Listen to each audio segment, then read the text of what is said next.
dozens of women who were all strangled or asphyxiated. Their cases remain unsolved. In a city with so much violence, their murders caused hardly a ripple. Strangulation, asphyxiation, every single one of them done the same way. We got a problem. Somebody is killing Black and brown women. But the Chicago Police Department says it has no actionable evidence of a pattern. Okay, so is there any marks or anything on her? No, there's something wrapped around her neck. There's something wrapped around her neck. A serial killer may be on the loose. How many women are we talking about here? We believe that's anywhere between 90 to 100 women. They kept telling us, the friends and family who had known her, that she walked away. There's more than one serial killer. These victims are women who have had a history of work and who have had a history of illegal drug use. It's unknown whether the murders are connected, but for years, many in the community have believed a serial killer is preying on poor women.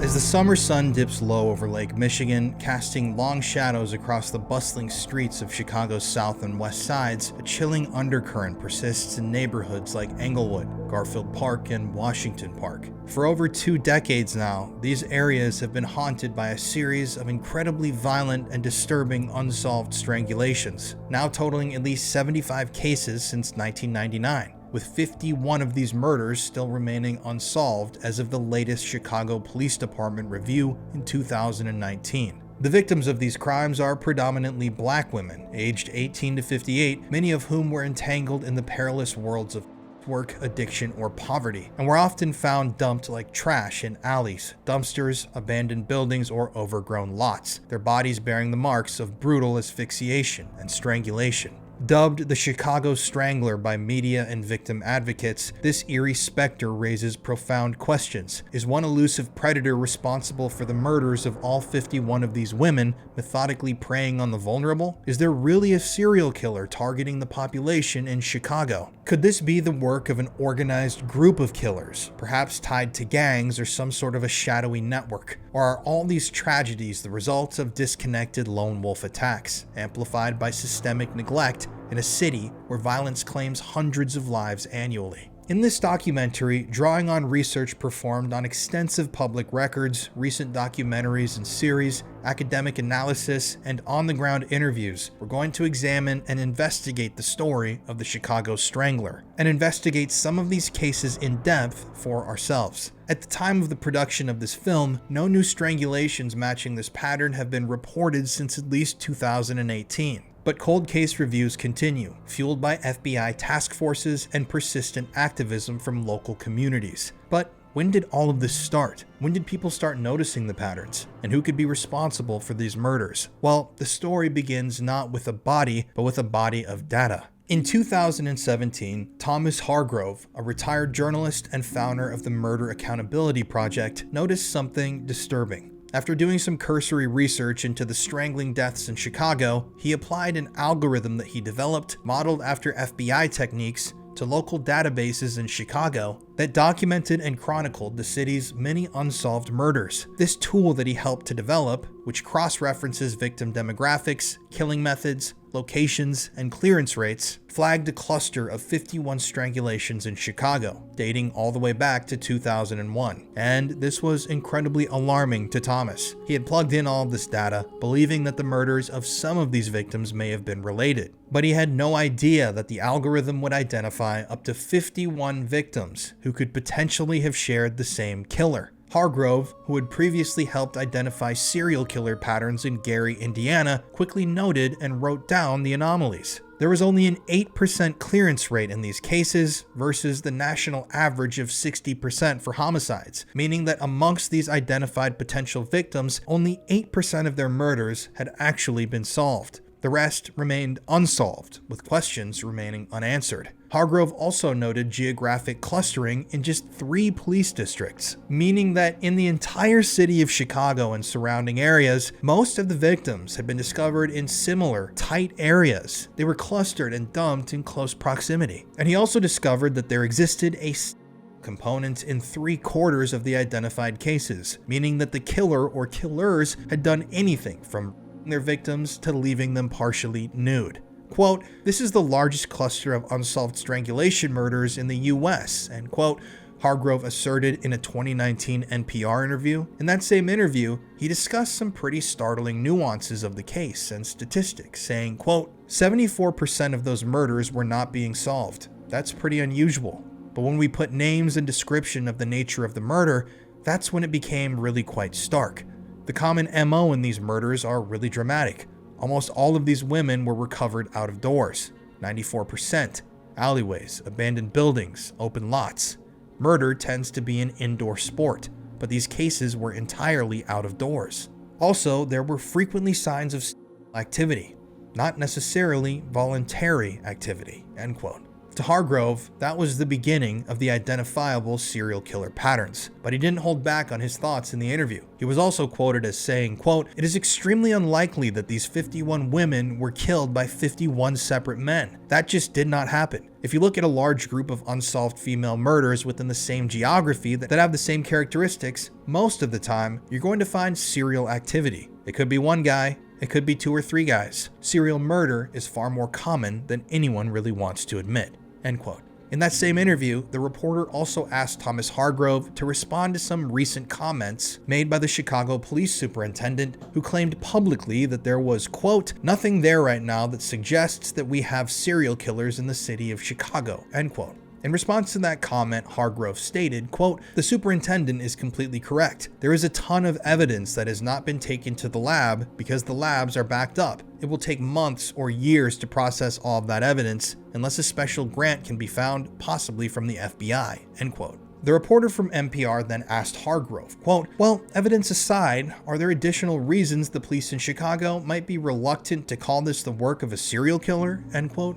And Hargrove ended with a chilling couple of statements, saying, quote, "Well, first of all, there's the well-known problem of linkage blindness. When someone is murdered, a detective is assigned to the case. When someone else is murdered, another detective is assigned. If there are commonalities between the 2 cases, those commonalities are not known unless the 2 detectives have a conversation over the water cooler. Also, there's a certain amount of politics in serial murder, I'm sorry to say. The mayor wants a regular report. The superintendent wants a regular report. It can be a real headache. They have a lot on their hands. Is it fair to spotlight 51 particular cases? We think it is because history tells us that a serial killer will continue until he is stopped," end quote. And yet, to this very day, a serial killer has not been found. Most of the murders of these women who were strangled and dumped like trash throughout the city of Chicago remain unsolved, and potentially a killer or a group of killers continue to roam the city free as a bird, having gotten away scot-free with murder. However, it was announced in 2019, after pressure from families and media personalities, that the Chicago Police Department was finally going to look into these cases and hunt for a potential serial killer or killers that could link them. And this was huge news. I mean, seriously, a serial killer in Chicago? This was national news. Maybe these hundreds of family members who had lost loved ones would finally receive the answers they had been hoping for. Maybe there would be some closure here, and maybe the killer or killers would face justice. But that never happened. Eventually, the CPD closed the doors on the investigation after having taken a look at the cases, even reanalyzing the DNA from 21 scenes. And yet, they eventually announced that there was no evidence that would link these killings to a killer or killers. But there were still, obviously, so many questions. And that's because, at the end of the day, even though the police announced that they knew for a fact that none of these women's deaths were related, what they didn't do was find the killer, or all 51 of the killers. They didn't even find one of them. What they didn't do was announce that they had a single suspect. And officially, to this day, all of those murders initially analyzed remain unsolved. And this move from the Chicago Police Department to announce that they were confident that there was no serial killer without providing any exact evidence as to why they believed that really upset some of the family members of the victims of this alleged spree, who publicly have stated that they believe that their loved one was killed by a serial killer or killers. It's absolutely horrible. Their bodies were found in vacant lots, abandoned buildings, and alleys. It could be anybody's sister. It could be anybody's daughter. It can happen to anybody. Her body was dumped in a garbage can. She's not trash. She's loved by many. What I want to see happen, justice for my daughter. That's what I want. For example, Ricardo Holyfield, cousin of Rio Renee Holyfield, who was found strangled and dumped in a dumpster in 2018, urged the police at the time in 2019 not to downplay the serial pattern during discussions around the task force, saying, quote, "I don't know what information you're looking at, but that sounds like a serial killer to me. Don't dismiss this. Don't keep trying to go about proving that there's not a serial killer," end quote. There was also LaTanya Moore, the mother of Shantaya Smith, who was found strangled in a garage in 2018, who discussed her frustration with the lack of updates from detectives, saying, quote, "I called the detectives, but they never called back. They said that when they had everything together, they'd call me back. It'll be a year this June. At least they could tell me if they found DNA evidence or if they found anything near the garage, but they aren't telling me anything," end quote. In response to police insinuations about the victims' lifestyles during a meeting about the task force, where the authorities almost seemed to be placing blame on the victims for the situations that they claim they put themselves in, LaTanya Moore stated, quote, "Whatever they was, whatever they did, doesn't matter. They're still human beings," end quote. There was also Tammy Pittman, the mother of Shantae Bohanan, who was found strangled in 2016 after being reported missing, who criticized the police's handling of her daughter's case, saying, quote, "The police failed me. Even though she's dead, she's gone. I don't have no answers, and that's what hurts most of all," end quote. Then there was Shirley Enoch Hill, the mother of Sonia Roos, a woman who has been missing since 2016, who's suspected to be linked to the pattern, who expressed despair over the lack of investigation, saying, quote, "There is no closure. It was like she disappeared off the face of the earth," end quote. Enoch Hill also highlighted perceived racial bias in the police efforts, saying, quote, "If you're black and you come up missing, nobody cares," end quote. One person who claims to be a family member of one of the victims of the Chicago Strangler even commented on Reddit about 8 months ago, saying, quote, "My mother, Nicole Ridge, was one of these victims. The cops and detectives couldn't have cared less about finding her murderer. I wish more people talked about this," end quote. However, even though these family members cried out for help, it seems like nobody listened. The task force was shut down amidst controversy, and no closure was provided on any of the aforementioned and identified cases. And to this day, people continue to look into this series of alleged serial crimes themselves. It seems that the investigation has fallen into the hands of journalism students, independent researchers, investigative journalists, and civilians, as opposed to the hands of the police, who still officially refuse to acknowledge that there may have been a connection between any of the murders. In fact, student journalists at Roosevelt University, in a 2025 capstone project, interviewed 15 different families and family members of potential victims. And through these interviews, they revealed disturbing lapses in the sloppy police work that went into the, quote, investigation into this serial killer theory. That was an emotional experience. Samantha Latson is one of 16 student journalists who worked for a year tracking down the families of the victims and getting them to open up about their loved ones. They were thankful that I even cared. It didn't matter that I was a student at Roosevelt. The Murder Accountability Project, which first raised the red flag about the deaths of these 51 women, says the pattern suggests a serial killer at work and that many of the women were prostitutes or drug addicts. Even if they were, number one, that's not true. But even if they were, they are human beings and they have a story to tell. Nancy Walker's disappearance got precious little local media attention. Why?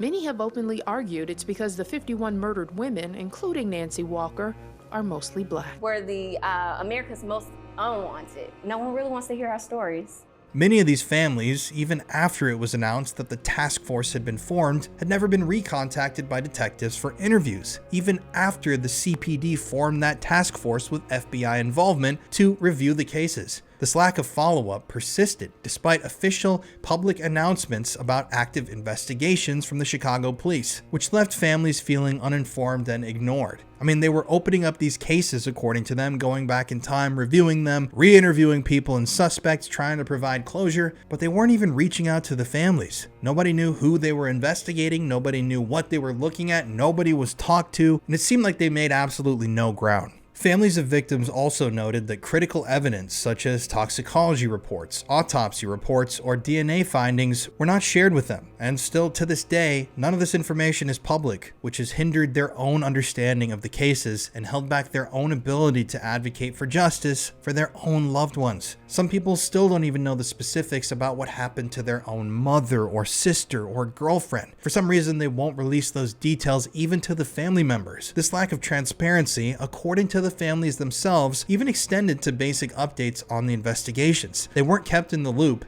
at all. The project also highlighted broader investigative sloppiness that was apparent throughout the work of the task force as a whole, which included the task force's own public downplaying of the potential serial killer theory, despite the Murder Accountability Project's precise algorithm flagging patterns, and the fact that they were equipped with inadequate resources needed for investigating and solving cases involving Black women in high crime areas like Englewood. This led to delayed or incomplete probes and investigations, with some deaths being initially misclassified as accidents and almost all still remaining completely unsolved. Now, the initial number of victims allegedly connected to this strangling spree was 75, but through further investigating, the CPD was indeed able to close 24 of those cases. The other 51, though, connected through the Murder Accountability Project's algorithm, with the bizarre circumstances and coincidences and MOs that seem to connect them all, remain unsolved. And for his part, Thomas Hargrove, along with some of the victims' families, remains in the public eye, begging for a thorough investigation to really be performed into the potential interconnectivity of these murders. For example, in a recent episode of the Death Row Diaries podcast, Hargrove reiterated, quote, "The algorithm doesn't lie.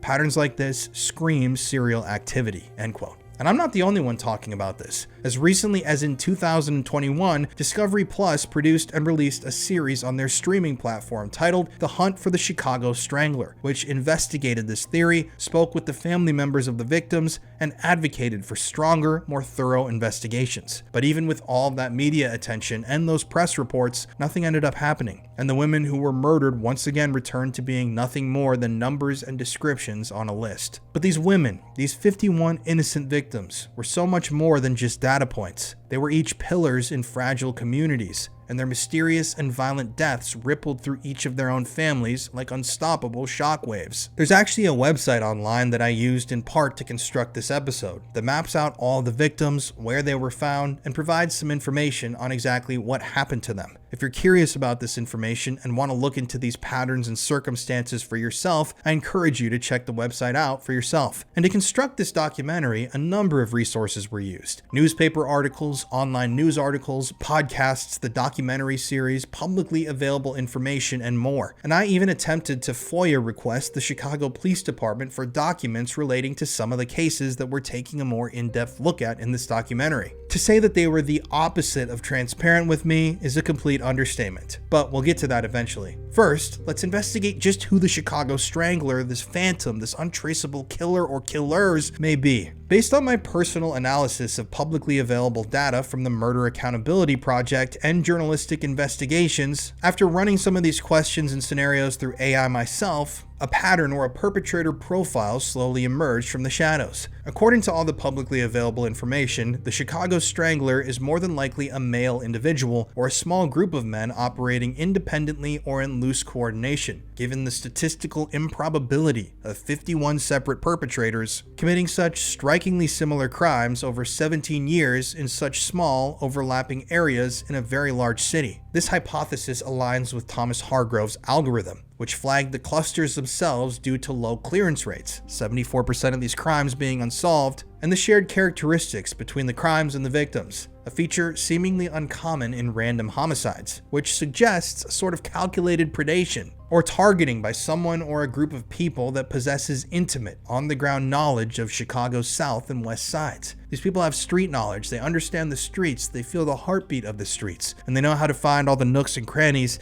so that they can find these victims, murder them, and slip away into the night undetected. The killer also may possess qualities of a domestic abuser, as strangulation is an intimate, hands-on method of killing often linked to prior violence against women, and a method that also allows the killer to escalate from domestic violence to murder without drawing immediate attention like gunshots would. They also could possibly have charges like this in their past or on their rap sheet. The killer or killers were most likely somewhere in age between their 40s and 60s by the year 2018 based on the spree's duration, which started roughly around 2001, and the killer or killers would likely blend into low-income communities, possibly being employed as a blue-collar worker like a truck driver or a laborer familiar with alleys, abandoned buildings, and vacant lots that were frequently used for body disposal. Thomas Hargrove himself has also publicly speculated that the perpetrator might impersonate a police officer to gain trust from vulnerable women, exploiting authority to lure victims in without resistance or a fight. This profile fits serial killers who often target marginalized groups, who are often able to operate undetected due to societal indifference and police resource allocation biases. Overall, the killer or killers obviously exhibit high organizational skills and have somehow throughout all of these crimes, at least the 51 that we're talking about here, have avoided leaving any noticeable DNA evidence or just really any evidence in general behind in most of these cases, despite potential and confirmed assaults, indicating that they may use protection or gloves when they kill, alongside other precautions to make sure that there's nothing that they leave behind. Further qualities suggest that the killer is opportunistic yet ritualistic, preying on the vulnerable victims at around the same time during the nighttime in the middle of the night when the lights are low in the city and they can move in an undetectable fashion throughout isolated spots and areas within the Chicago area. The killer or killers obviously have or has some sort of preference for manual strangulation that implies that they themselves are strong. They have to have some sort of physical strength, and they probably have a desire to have an almost intimate, personal control over their victim's life and death. They may have a history of petty crimes or domestic disputes, as serial offenders often start small before escalating, and the low clearance or crime-solving rate points to a perpetrator or perpetrators being someone or someones who understand how the police typically tend to operate and investigate, especially when they police in these high crime areas. So they understand how the police work, and they understand how police investigate crimes, especially in these neighborhoods like Englewood and West Garfield, where it is different than downtown Chicago. They more than likely also target victims in these areas specifically because they know that police resources are already stretched incredibly thin, and they more than likely know that the police won't have as much time or manpower available to dedicate to solving these crimes if they occur in areas where murder and violent crime is already extremely common. Thomas Hargrove at one point publicly noted that the killer could be, quote, one guy or two or three guys, end quote, and also noted that there potentially could be copycat killers enveloped in this murder spree that saw the initial unsolved cases in the news and decided to commit a similar murder in an effort to have their crime linked to someone else's spree. But a primary offender or single killer likely drives or did drive the core pattern of murder and death. So even if there are copycats, there are people who saw this and decided to hop in on the action, if you want to call it that. There's more than likely at least one person that started all of this that was the source point for all of this evil. Psychological traits that could potentially be attributed to the Chicago Strangler include necrophilic tendencies, as the bodies of victims were often left partially stripped and nude with signs of post-mortem activity, which also indicates that the killer or killers may receive some sort of sick gratification from the degradation, embarrassment, and humiliation of their victims even after death. The perpetrator probably resides or works near clusters like Garfield Park, which enables quick escapes and would provide the killer or killers with knowledge of surveillance gaps in the area. These are people that would probably know where they have cameras, they know how they'd get caught, they understand other people, have been caught. They were caught on camera here outside of this gas station, or maybe this school has a surveillance system that caught this one guy this one time, so they're probably hyper aware of all of this because there's never been any footage or video or photos or anything that's emerged of any of these perpetrators for any of these cases. And as of 2025, no single suspect has ever been identified, but the profile matches offenders like Gary Ridgway, the Green River Killer, who targeted workers in overlooked communities, and other killers in the past that operated in Chicago like Andre Crawford and Hubert Geralds Jr., who I talked about in a previous video. All of these qualities, when you look at them together, suggest that the killer may be a socially adept individual who avoids suspicion by appearing non-threatening initially, a wolf in sheepskin, someone who blends into a crowd just like anyone else. In hypothesizing a profile for the killer based on that publicly available information and previous assertions by journalists who've looked into these cases, the killer himself, or killers, may exhibit antisocial personality disorder with sadistic elements, deriving pleasure from the power imbalance that exists within the act of strangling these vulnerable women, often after luring them in with promises of money or drugs. The killer might even get off on this fact, and could potentially come from a background of wealth, money, or some sort of power. They also could have military or law enforcement training, per Thomas Hargrove's suggestions in interviews, which would have essentially provided them with the discipline and knowledge required to successfully evade capture for nearly 2 decades. I mean, if you're a perpetrator that's gotten away with these crimes in the modern era for so long, you have to have some sort of knowledge of how the police procedures go, how these investigations are carried out, what they look for, how they search for things in order to make all the potential evidence disappear. Mobility is key here as well, and perhaps the killer owns a vehicle for transporting bodies to dump sites like the snow drifts or bins, which has also helped to minimize forensic traces. And they'd have to own a decently sized vehicle, I'm assuming maybe like a truck or even like a van of some sort. Racial bias in targeting predominantly black women also possibly implies a white or non-black offender who has been going into segregated areas with intent, though none of the publicly available data could possibly confirm the killer's ethnicity. This is simply a hypothesis based on the killing sprees of other previous killers that have been captured, like Gary Heidnik, a white killer who had a house of horrors in northern Philadelphia, whose victims were all non-white women, who at the time of their abductions were vulnerable due to poverty, mental disabilities, or involvement in sex work. Gary Heidnik killed 2 of the victims, Sarah Lindsay by hanging her from a beam until she died, and Deborah Dudley by electrocution in a water-filled pit, and afterwards dismembered Lindsay's body and allegedly fed her parts to the other captives. Gary Heidnik's crimes were discovered when one survivor, Josefina Rivera, escaped and alerted authorities on March 24, 1987, which led to his arrest. There was also Jeremy Anthony Michael Skibicki, a white Canadian serial killer born on August 20, 1986 in Winnipeg, Manitoba, who worked as a warehouse laborer and had a history of domestic violence, white supremacist affiliations, and mental health issues, including schizophrenia. In 2022, at age 35, he murdered 4 indigenous women from low-income and homeless communities in Winnipeg, luring them to his apartment where he strangled or assaulted them to death before dismembering their bodies. Skibicki disposed of their remains in garbage bins and landfills, with one victim's partial remains discovered in a dumpster on May 3, 2022, leading to his arrest on May 18th of that same year after police linked him through DNA and surveillance. There's also John Martin Crawford, a white Canadian serial killer born on March 29, 1962, in Saskatchewan, who had a troubled upbringing involving abuse, early criminality involving assaults, and a prior conviction for manslaughter in 1981 at age 19 for killing Indigenous woman Mary Jane Sirloin. After serving time and being released on parole, Crawford resumed his predatory behavior, working odd jobs while battling addictions. Between 1992 and 94, he murdered 3 Indigenous women from low-income and vulnerable communities in Canada: Eva Tysup, Shailene Pope, and Kalinda Waterhen, all non-white First Nations women involved in work or facing poverty, whom he once again lured in with promises of money or drugs before assaulting and strangling them. He dumped their bodies in remote rural areas near Saskatoon, exploiting the isolation and societal indifference towards missing Indigenous women.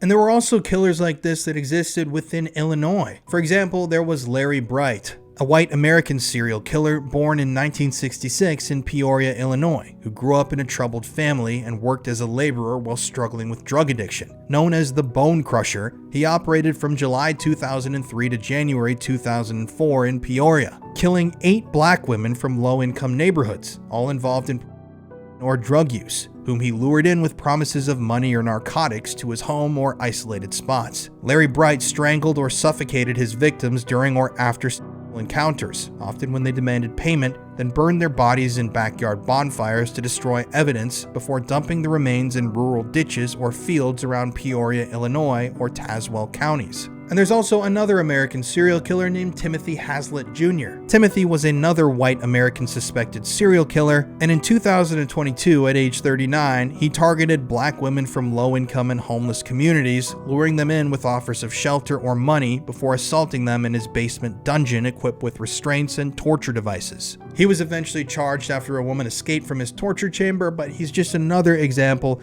of a white man specifically heading into these low-income areas to target black women who, unfortunately, because these people are racist and horrible people, they deem as lesser than, or like they won't be, acknowledged as quickly if they're killed and go missing. But back to the Chicago Strangler. The spree's pause around 2018 might indicate a few things. Remember, these killings, according to the data, seemed to stop in the year 2018. And like I said, this might mean a few things. A possible incarceration or stint in prison for the killer or killers may have died, or the killers or killer may have relocated, moved to another city or state due to the public's growing awareness surrounding the unsolved murders. Keep in mind, 2019 is when it was publicly announced that there was a giant task force going on, and all these people are looking into it now, and victims' families had been speaking about this, and then all of a sudden it stops. So it's almost like the killer was very, very hyper aware of what was happening, and they saw that this task force was forming, and they said, nah, I'm not gonna get caught. And they either stopped or left. But as I stated before, Thomas Hargrove himself has publicly warned and stated that he believes serial killers like the Chicago Strangler would simply continue on with their crimes until stopped. Qualities of the killer would also include adaptability, shifting disposal methods slightly to avoid creating an easily identifiable pattern, and the fact that they're smart enough to be able to exploit Chicago's high violence, high murder rates, and lack of police resources to blend their murders in with others in the city. Ultimately, the killer or killers himself or themselves embody systemic failures in American culture, as they've seemingly thrived in areas with underfunded policing and a lack of resources. And now let's talk about the perfect victims for this killer or these killers.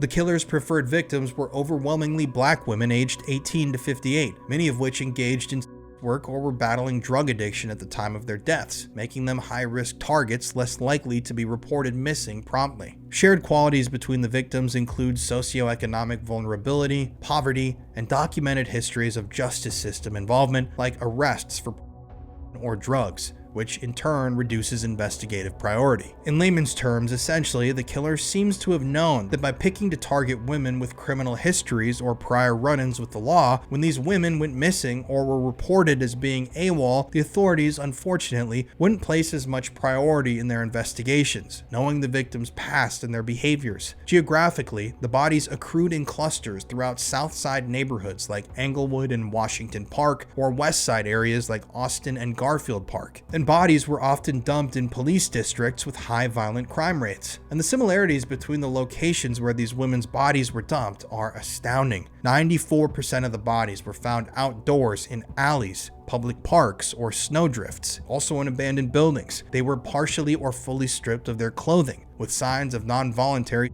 activity. Victims like Angela Ford, 32 years old, strangled in 2001, and Charlotte Day, 42 years old, strangled in 2001, exemplify the pattern of mothers or family-oriented women who, at the time of their deaths, were deeply ensnared in the trap of addiction. Disposal of the bodies in garbage bins or abandoned buildings also seemingly served to humiliate the victims, even after death, linking to a possible degradation motif. This profile highlights intersectional vulnerabilities, race, gender, poverty, etc. Further similarities include the victims' lifestyles before death, which seemingly facilitated their isolation, such as nighttime street work and inside of high crime areas in the city like the Stroll, which would allow the killer to lure them in without any potential witnesses. Many victims like Myrna Walker, who was killed and dismembered in 2003, were found in garbage bags or dumpsters, indicating that their remains were transported and dumped after they were dead. In other words, most of these women were not killed in the place where they were found. Over half of the victims were discovered within a 10-mile radius on the south side of Chicago, near vacant lots or abandoned buildings, and the qualities shared amongst the victims included things like a palpable economic desperation, with some victims being things like nurses or waitresses that had unfortunately turned to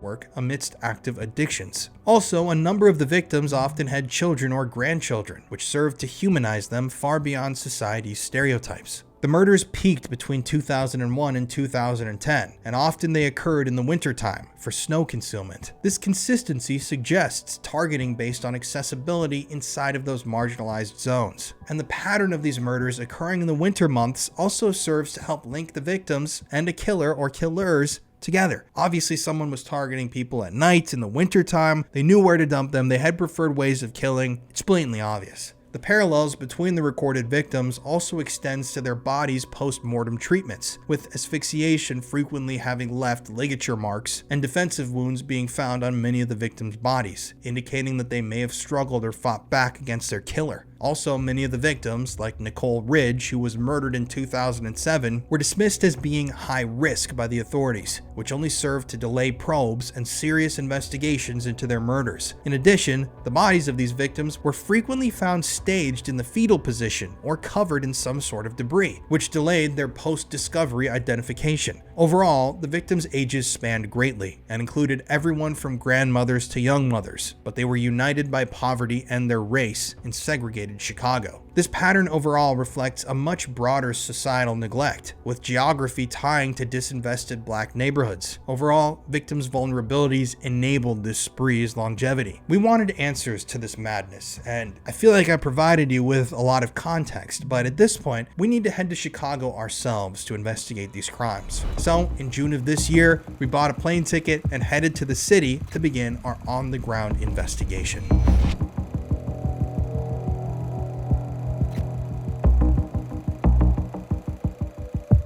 Right now, we're in one of the more dangerous neighborhoods here in Chicago, Illinois, chasing down the ghost of the Chicago Strangler. Now, if you follow this story, these bodies have been found all over the city, but there are certain parts of Chicago that became murder clusters. Now, in this area that we're in right now, a neighborhood that seems to be pretty decent actually, a number of bodies of victims have been discovered. For example, right here at 3522 King Drive, this building behind us used to be completely abandoned. In October of 2003, Chicago police made a disturbing discovery in the abandoned building to our right. Inside of that building, acting on a tip, they discovered the dead body of a 38-year-old woman known as Lucysette Mary Thomas. Now, Mary was a worker, a drug addict here in Chicago, and they didn't know at the time how long she had been dead or who killed her. And disturbingly, just like all the other murders that we're covering in this video, Mary's killer has never been caught, has never been brought to justice. And the mystery still remains of what exactly happened inside of this building. Was Mary killed inside of this building to our right? Was she killed somewhere else, brought here and dumped? What happened to her killer? Is her killer responsible for more murders? Those are just questions that we don't have answers to. But this just goes to show, locations move on from murder. Back in the day, this was an abandoned property, a blighted property here in this neighborhood in Chicago. And right now, as you can see, there appear to be people living inside of the building. Even right here, My Minnie's Home Daycare. So there appears to be a daycare center operating out of this building. And no one would ever really know that the deceased corpse of a 38-year-old black woman was discovered here over 20 years ago, and that her killer is still out here somewhere. Maybe in this neighborhood, maybe not even in the city, but somewhere in the world. So what do you think about this? Like, what are your thoughts? Wow, it's crazy. I mean, it's just like you look at this building and you would never think that anything like that happened here. Just awful. But it's just such a normal area. I don't know, it's really eerie. Peaceful, right? Birds chirping, sunlight. What about you? I mean, I think it goes to show how many places in America have cases that have never been solved. And it's everyday buildings, and the police aren't going to do anything to find out what happened. That's people they don't care about. It's crazy to think that they will not acknowledge that there's a killer here.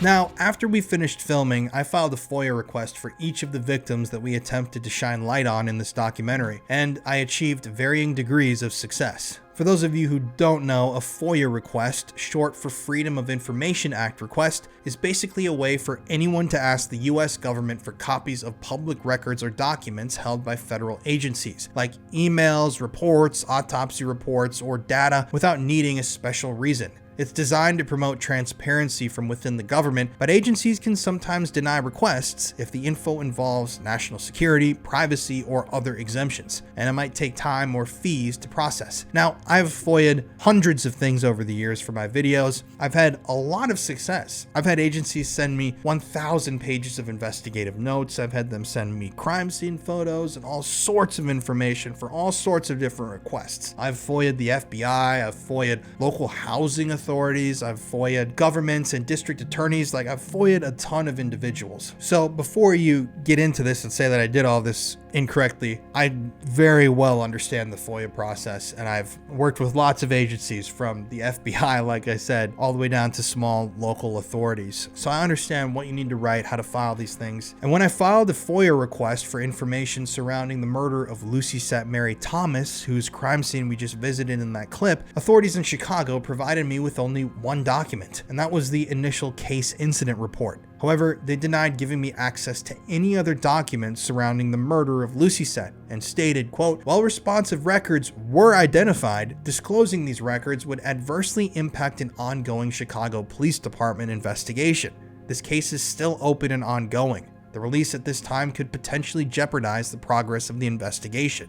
Individuals are still being interviewed, and the disclosure of these records would directly interfere with CPD's active investigation into this matter, such that their investigation is compromised if witnesses who are actively being interviewed are able to review the materials in CPD's possession, including but not limited to the statements of other witnesses, accused, and reporting parties." End quote. Like I said, documents relating to unsolved murders are released by authorities all the time. There's so many FOIA, thousands, hundreds of thousands of FOIA requests surrounding murders, specifically like these over the years, that have been fulfilled. Over the last few years, like I said, I've sent hundreds of FOIA requests, and at times I've received document dumps from police departments that have included thousands of pages of documentation, and even at times thousands of photographs. However, me personally, I find CPD's reasoning to be a little bit dishonest here. Saying that they're still interviewing individuals associated with Lucy Sat's murder, I personally believe to be a little more than unbelievable. I mean, this is an unsolved murder from 2003, almost 22 years ago. And the key word here is unsolved. I couldn't find any information online about there being any recent arrests in the case, any investigation being open on I couldn't even find any news articles talking about this victim for decades. I don't believe that they're still actively interviewing subjects in this case or aggressively following up on leads. I mean, if you listen to that statement from CPD, it really makes it sound like they've got detectives out there right now talking to people, interviewing people, bringing justice for this victim. That's what the wording makes it sound like. But what I do believe is that they don't want to admit that these murders obviously just might be connected. They don't want to release this information to people. I believe sometimes that authorities hold this stuff back because they don't want people doing their work for them. I mean, the police is like a fraternal brotherhood type of thing where there's weird power dynamics and a hierarchy, and it's a very, very weird world, having known like a family member that was in that world. I mean, it's really weird. And when you go down all these different rabbit holes and investigations and read all these stories, oftentimes authorities or departments will purposefully leave cases open so that they don't have to fulfill FOIA requests, even though they could, close it or do whatever they do behind the scenes to clear some of these documents for release. They don't give it. And even in this case, it's like the autopsy report. An autopsy report would be great on so many of these victims so that you could actually start digging into the pattern. And I know that family members of these victims have been requesting this stuff, and they've been very, very angry that even they, as the family members, can't get any information from the police. And yeah, I just feel like it's dishonest to say that they're still actively investigating all of these murders when, there's multiple murders every day in Chicago that they have to investigate. And as you'll see, this was a pattern throughout all of the FOIA requests that I filed. However, they did send me that initial case report, so as kind of worthless as it really is, let's just take a look. As you can see, there isn't a lot of information on this report. Literally the word unknown or UNK written all over the document. However, the narrative from the report is as follows. Quote, "In summary, responding officers responded to above address on a person call. Upon arrival, BT-1120 related to ROs or responding officers that above witness flagged him down and stated there was a body in the garage.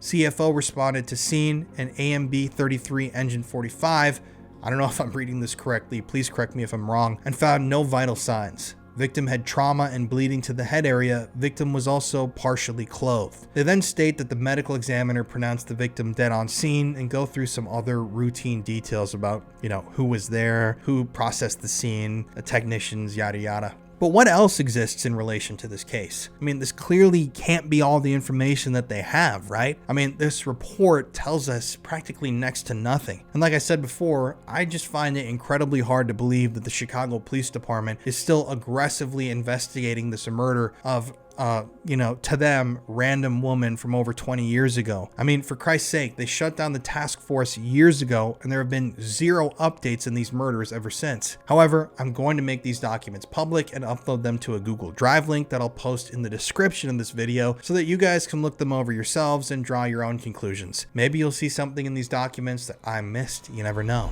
However, we knew that we had to continue on our search, and so we continued on our journey through the dark underbelly of Chicago. Another murder that rocked this neighborhood in Chicago was that of 42-year-old resident Charlotte Day.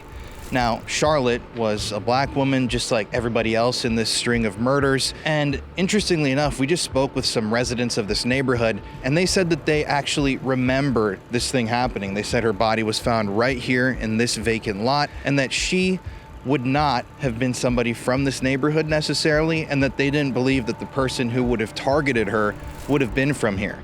The concept being that what we were just told, everybody around here knows everybody. The man we were just speaking with said that it's a very tight-knit community. Everybody looks out for each other and cares for each other. So if somebody were to have done this, which they did, they wouldn't have been from around here. We all close. All us in our 40s now. We've been around here. Yeah, because I was 21 at that time. That's why I'm like, I don't remember really? that. We like the third, fourth generation. So. Yeah, so no one would hurt this someone from around here. It's around here since the 60s. I think exactly. My grandma moved out here about 60s. Yeah, they do. They cover up a lot of when the people get found. Well, it's easy for the cops to say, oh, she was just a drug addict or a worker, and then they don't even have to look never at had it. no throw right up through here, so she wasn't no worker from over here. Somebody probably. Yeah, that's what they think, is that someone's coming or came and just dumped people. In the area. Not here. Right, There's but in 3 the here in this kind of square area that we were just like 2 streets over. There was someone that was found in 2002 in an abandoned building, or 2003. Her name was... That's down there on Homan, right? Like heroin or something? Yeah. Yeah. She was a teenager. Yeah, she was. You got a real good memory. Yeah, damn, man. No, she was related to somebody I knew. That's why. I'm sorry to hear that. Yeah. Now, you can look at the map and you can see just how many bodies have been found here in Chicago that the police never cared to investigate. They've never connected to each other. But as you go down this list and visit these dumping sites, you can see the patterns. There are so many women whose bodies were found in vacant lots, just like this one. Bodies that were found in garbage cans set on fire. Bodies that were discovered in abandoned buildings. So clearly, this killer or group of killers had some sort of an MO and some sort of a pattern to what they were doing here. But as with every single case that we're going to cover on today's episode, Charlotte's murder remains unsolved and uninvestigated.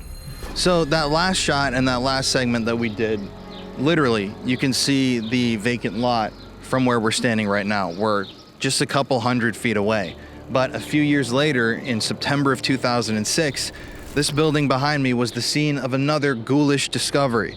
Inside of this building, which was at the time vacant, investigators found the body of 34-year-old Kelly Sarf. Now, what's interesting though about this is that Kelly was a white woman, but she received the same amount of justice and effort from the Chicago Police Department as all of the others. Kelly's murder was never solved. And as we saw in the first clip that we filmed in this area, the building behind us is no longer vacant. It's clearly been renovated. There's most likely individuals living inside of the building, but the murder that took place inside is still unsolved. And it really does make you wonder, especially when you start going down the list, visiting these places, boom, boom, boom, boom, why they never thought to actually solve any of these crimes. I know that it's hard, and I know that in a city like Chicago, their resources are already going to be stretched thin. But when you have so many women murdered with similar MOs and patterns, I mean, Kelly was strangled just like everybody else that we've talked about so far, and they refuse to acknowledge any pattern. That's when it becomes deeply problematic, and you start to realize that at least one, if not multiple monsters got away with these crimes. And like you were saying, this is like a nice little neighborhood, right? It's so nice, and the people are super friendly, and you just can't imagine that we're just like feet down from where the last murder was. So it's just crazy. Yeah, it's hard to believe. Hard to believe. And eerily, I believe she was found in the basement, and you can kind of see there's a little door that leads down there. But we are going to be investigating some of these locations. Did you hear that? Something backfiring? I don't know. So many secrets. And it's always bizarre, too, to be here investigating these things on a bright, sunny summer day. The happiest of days, beautiful weather, terrible stories. And like I said, I feel like I should be saying now, back to you.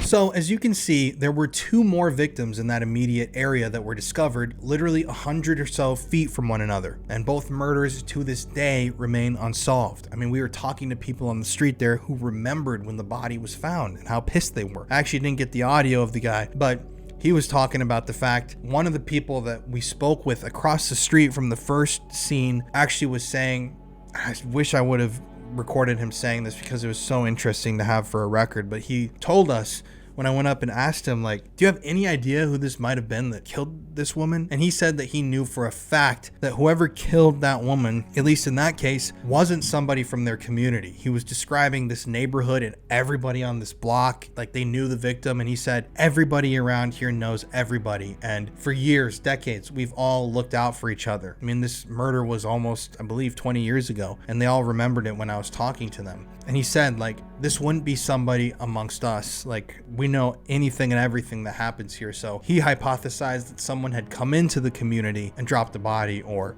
abducted the victim and committed the murder. But regardless, how unlikely is this? 2 unsolved murders with incredibly similar MOs occurring a few hundred feet from each other, down the road from one another, both dumped in abandoned empty areas, and they aren't connected at all? I personally have a hard time believing that that's true. However, wanting to dig even deeper, I fired off FOIA requests to the Chicago PD for information relating to both of these murders. And once again, I received similar responses, but one of these responses was incredibly bizarre. As you can see in this letter sent to me by the Chicago Police Department, they responded to my FOIA request with the following. Quote, the Chicago Police Department, CPD, is in receipt of your Freedom of Information Act FOIA request for the following.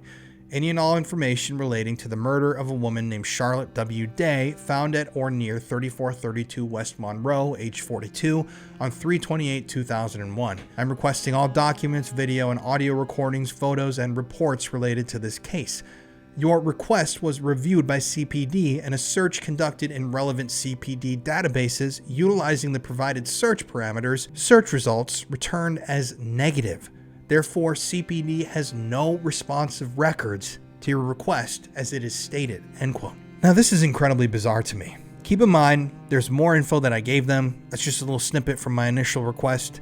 And it's very similar to every other request. I pretty much used the same details, just like I've done and so many other people have done with so many other FOIA requests, where I gave them the victim's full essentially name, the address where the body was found, the date when the body was found, the age, and they're actually trying to say that there's no record of this body even being found. There's no records relating to this woman's murder at all that exists within CPD. They're not saying, oh, we found responsive records, meaning records that correlate, and we're not going to release them to you. They're actually saying in that letter, we couldn't find a single record that matches that crime. How's that possible? I mean, on every single website and in every news article and stories about these deaths and these women, including on websites that you can go look at for yourself, like the Chicago Reader, Unforgotten51.com, and more, Charlotte W. Day is listed as being a victim of these crimes who was found at that exact address that I provided on that exact date. I mean, this information is easily verifiable. So obviously, Charlotte W. Day's body was found there and she had been killed. It's in all these reports, family members that have spoken up, and yet officially in the Chicago Police Department's records, she doesn't exist. So what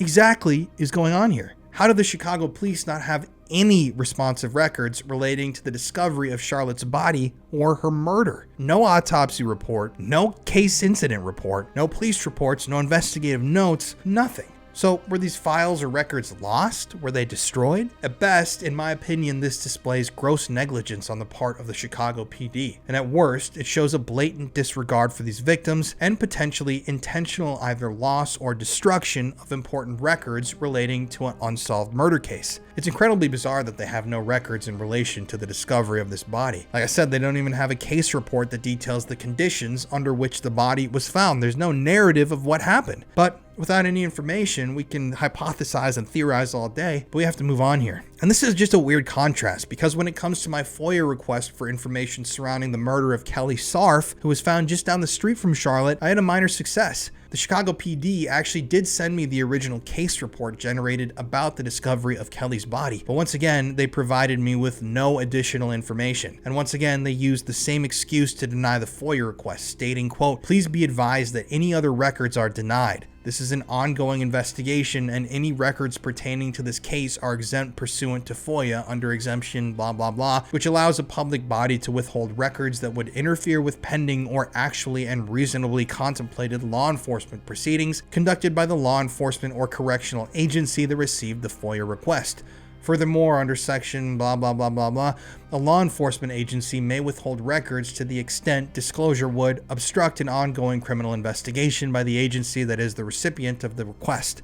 While responsive records were identified, disclosing these records would adversely impact an ongoing Chicago Police Department investigation. In order to ascertain whether your request would interfere with an ongoing investigation, the matter was forwarded to the department's Bureau of Detectives, which advised that the releasing of any records could interfere and possibly obstruct the investigation and proceedings at this time." End quote. I get it. I know that there are some individuals online that dislike me and my videos that are going to try and clip this and claim that Colin's trying to interfere with police investigations and that's proof why they don't release these records and blah blah blah, and they're going to take my words and say that I'm trying to mess with the investigations and do horrible things and blah blah. But I'm not saying that they should just dump all of the information. I'm saying that I don't believe them when they state that they are still working an active investigation in the case of Kelly Sarf, along with active investigations in the cases of all of the other 50 women in this series of murders. It would be impossible to have extremely thorough investigations be active surrounding every unsolved murder in the history of Chicago at the same time. I mean, imagine how many murders that is. I mean, there are more unsolved murders that have happened in the city than one could possibly count. And also, you have victims' family members that are begging for this information to become public. I mean, people really don't even understand. Nobody really knows. A lot of these people don't understand what happened to their own family members. I mean, it's deeply disturbing stuff. And the families themselves could use this information to help raise awareness, or groups like the Murder Accountability Project could use that information to create more profiles and aid the police in their work, but they're keeping tight lips. Now, if they manage to solve this case in the next few years, more power to them, and I'm glad that they denied me the records. But sadly and unfortunately, I just don't believe that they're going to solve these cases, and I just don't believe that they're actively investigating them. In addition, there have been family members of those victims, like I said, that have for years been begging CPD to release any documents surrounding the murders of their loved ones, and to this day, they haven't received that information. Why exactly?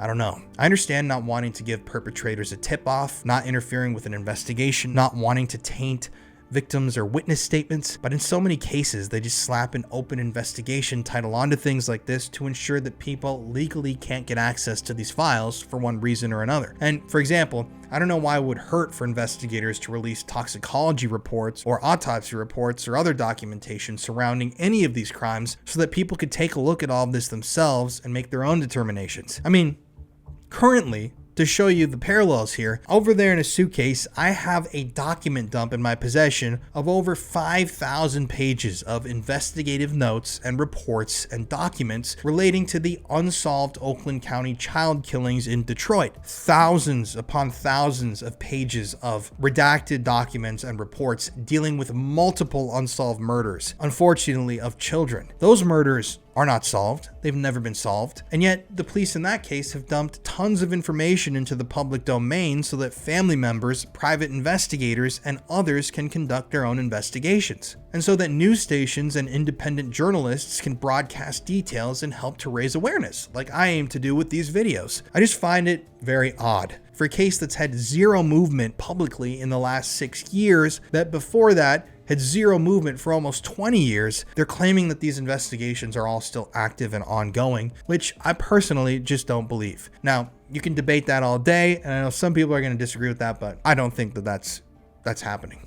But when it comes to Kelly though, at least they gave me a case report. So let's take a look. As you can see, once again, there are a lot of unknowns or UNKs on this report, and a lot of information that remains unknown. Quote, in summary, ROs or responding officers responded to person down. Upon arrival, victims, Sarf Kelly, body was discovered in basement room of abandoned building. Victim was laying on back with shirt, no clothing from waist down, and 2 blankets around the ankles. Victim had bruising around the neck and blood flow coming out of mouth on right side. Witness number 1 and witness number 2 related that they had not seen victim for 3 to 4 days, at which time victim had no scarring/bruising around the neck. Witness number 1 discovered victim's body and notified witness number 2, who attempted to wake her by shaking her, end quote. And that's about it.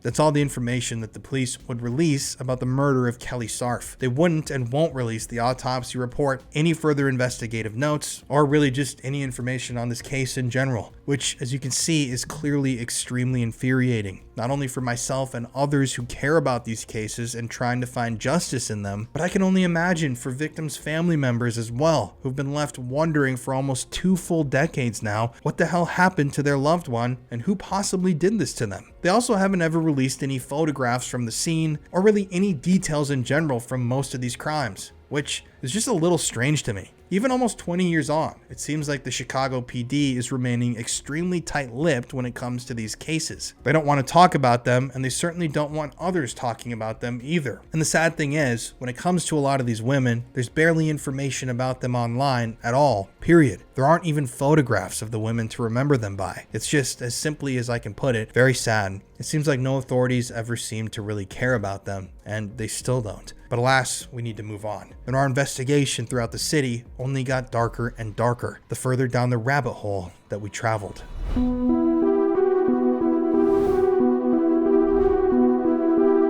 So, a lot of these cases that we're covering in today's video happened in the past, in the somewhat far past, like 2001, 2003, 2004. But people fail to remember that this killer or killers was or were active until roughly 2018. Now, there are some people who believe that they struck and killed even after that, but right behind me in this kind of area, I don't know exactly where the body was found. In 2017, June 22nd, 2017, the body of a woman named Catherine Satterfield Buchanan was discovered lying in the parkway of this area. So, Catherine was once again the same type of woman. She was black. She had been strangled. She had been somewhat brutalized before she was killed.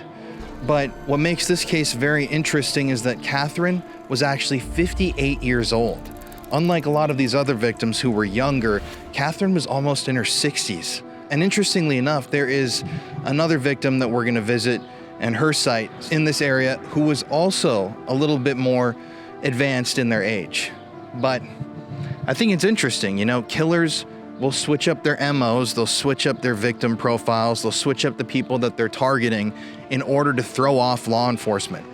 And that seems to be what happened here with Catherine's murder, because just like with everybody else, her murder to this day remains unsolved. And I think we're gonna do a little spirit box here and see if we can gather any information before moving on. So right now we're just trying to speak to any energies that may be here in this immediate area. We're going to be asking questions about the death of a woman named Catherine, whose body was found in this area in 2017. So, if you know anything about this murder or what happened to Catherine, can you please say yes or I'm here? A cop, I heard right away. Did you hear that? Never seen again.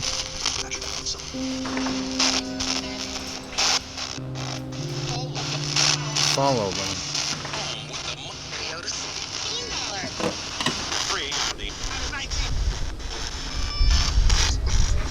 Did you see the person who dumped Catherine's body out here?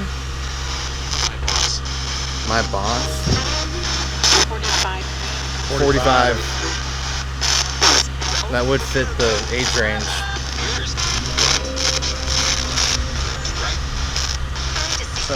I thought it said white too. Was it just one person? 6 or 7. Are you saying one person was responsible for 6 or 7 of the killings?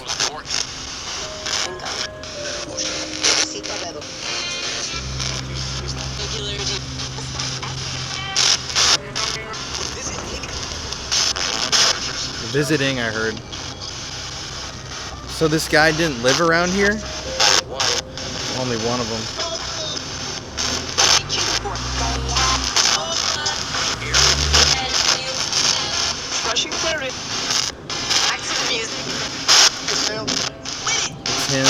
Lady. Can you give us any clues as to the person that dumped the body here if you saw it? You know, weirdly enough, I feel something like a just kind of tingle here.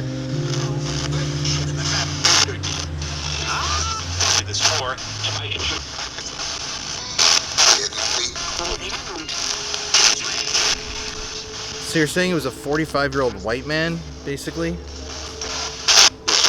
Yes, it is. Can you say the name of the person who was found here so we know you know what you're talking about?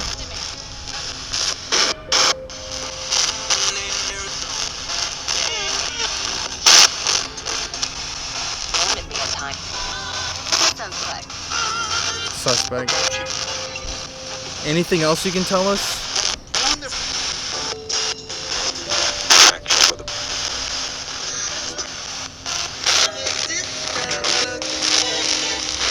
Does this guy come back to the scene?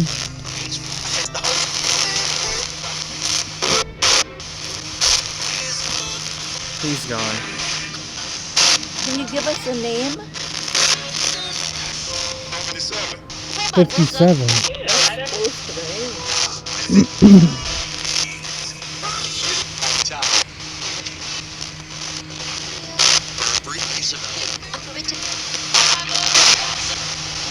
Anything else?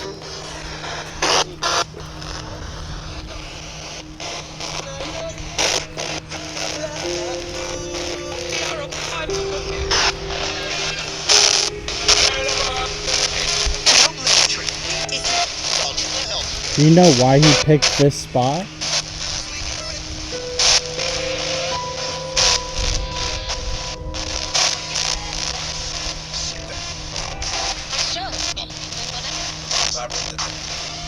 Because I was attacked?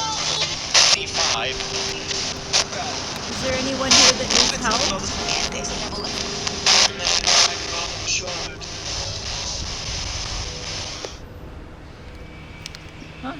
So it's interesting because it says, or it sounded like it said 45 white, which would go against what profilers have stated they believe the suspect would be. All the discourse I've read about this case claims that the person was, or persons were most likely black themselves.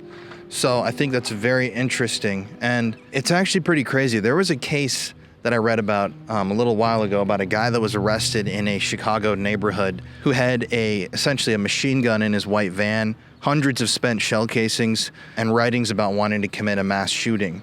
And I've read these theories online that there are racist white individuals that essentially hunt minorities in Chicago, and that the PD almost looks the other way when it comes to these crimes. I mean, the guy was arrested and with all that stuff at a predominantly, like in a predominantly black neighborhood. He was a white guy. So that's a really weird news story. So I don't know what to make of that, but I will say, just doing this spirit box right now, it's like hard to imagine in all of these cases, like a dead woman's body just sitting here. She's almost 60, lived a full life, and some sick ended that life and just dumped her like trash amongst the other trash. It's hard to believe, but that's the human part of these cases and why we do this, because her murder is still unsolved. Every single one that we're talking about in this video is unsolved. She was really close to my age, so that could have been me. And it's hard to believe, just awful. I know. Had a family probably somewhere, and sad. I just think it's really strange how this is like a very populated area. I mean, there's people all on the streets, and this is a weekday too. So, I mean, just thinking like someone came out here at night and just like probably parked where we parked, took the body out, dumped it right here, and then just took off. It's so strange to think of. Like, you can almost like see what happened. And why choose these locations? That's my biggest question, I guess, especially even with this. Why this area right here? Is there a pattern to the placement of these bodies? Because this guy or guys, he isn't necessarily killing them right here. They're choosing these spots to dump the corpses. So, I don't know. But we still need to keep on going. Now, there was a lot of interesting information there. Some information that pointed to a potential white suspect. I actually ran some questions and hypothesis and information through AI and asked if it could be a white killer, and it said, yeah, I mean, evidence could point to a white or non-black killer who's specifically targeting these black women. Someone with like a business connection or something like that, I don't know. There was a lot of information there. And I do want to state here and be perfectly crystal clear. Once again, throughout these investigations, and really any investigation that we perform in relation to a true crime case, we are not attempting to contact the spirits of victims in specific. We're trying to treat this with as much respect and care and empathy from our hearts and souls as possible. And if you can't tell that a lot of time, effort, care, and research is put into the productions of videos like this one, I don't know what to tell you. I've spent months now digging into these cases and trying to find information, and I've just kept hitting dead end after dead end. Now, I personally genuinely 100% believe in the methods that we use on this channel in all of our videos to attempt to speak with what some people call spirits, what I like to think of as energies. You don't have to believe in the same things that we do, and I'm not forcing you to. In addition, I want to make it very, once again, crystal clear that the answers that we receive in these investigations should in no way, shape, or form be construed as legitimate evidence that we believe could be used for any actual prosecution or legitimate answer to a question. What we do in our videos are simply experiments. I'm not promising you that these are all real, legitimate communications with some sort of energy, but these are indeed experiments that we treat with respect and care, and we put good intentions behind them. Experiments that I, my entire family, we fully believe in. Do not construe any of the answers that we gather throughout our investigations as something that we are presenting as full-on evidence or as details that we are attempting to enter into the canon of investigative reports when it comes to cases like these. These are questions that I believe we need to be asking, that we're actually heading out and asking for ourselves. I just want that to be explicitly clear. I'm doing this because I genuinely care about these people, and I get really pissed off when I see that the government has so many people over. Lazy police forces, corruption within these departments and agencies, all of that really gets me upset because of personal things that I've seen in my life, people that I've known, things that have happened, and a deep study of these cases. So many books that I've read, so many researchers and investigative journalists I've worked with, so many FOIA requests, so many nights digging through all of these old documents and reports and reading and taking this all in. It just really pisses me off. So these videos serve, in my mind, to raise awareness surrounding these crimes, and we're asking these questions because we're genuinely curious and we want to help push, especially in this case, these crimes back into the public eye. Because at this point, it seems like a lot of individuals have forgotten about the Chicago Strangler and have forgotten about these poor women that were murdered brutally, never received justice. Now, when it comes to my FOIA request for these records relating to the murder of Catherine Satterfeld Buchanan, something bizarre happens here. As you can see, I submitted my FOIA request for records relating to Catherine's murder on July 8th, 2025. Then 9 days later, it's supposed to be within 5 days, but I'll forget that. On 7/18/25, the Chicago PD responded saying that they're extending the request for an additional 5 days, as they may need to gather a large amount of records. However, 5 days days from that date would have been 7/23/25. It's now August 11th on the day that I'm recording this, almost 3 weeks later after that extension date, and they have not responded or given me an update at all in relation to these records, which I'm not too read up on the actual specifics and specificity of FOIA law, but I believe this could be a violation of FOIA. I mean, they're supposed to be given that window to respond to you, and they have to respond within that window. If they extend it, you have to give them that grace, and I'm willing to give them the grace. But they haven't responded at all. They've gone way past the extension window that they said, and they haven't even told me anything. I mean, honestly, you're seeing it right here. It's like they completely forgot about my request. I mean, the other requests that I filed on the exact same day, I did these one after each other. Those other requests were fulfilled pretty promptly, like a few days, week or so later. But this request, it was seemingly forgotten. And so I have no further updates to give you guys about this case in specific. However, if I do receive the records before this video is actually released, I will include them and record a short clip discussing those disclosures. But once again, this shows to me a failure from within the Chicago PD. I mean, here they are, actually seeming to forget about a FOIA request, or at least forgetting to follow up with the requester. Does this show a lack of care to you, or is that just me? I don't know. It just seems like they still don't really care about these women, and they don't care about getting the information surrounding these unsolved murders out to the public. I mean, maybe someone, I'm not even saying myself, someone out there, an investigative journalist or a private investigator, would be able to see or recognize some information and maybe help identify a killer or a profile. Or maybe someone would be able to just help out with the case in general. I don't know. It's just really strange. I've never had the authorities respond like that to a FOIA request where they literally just seem to forget about it. But we have to move on.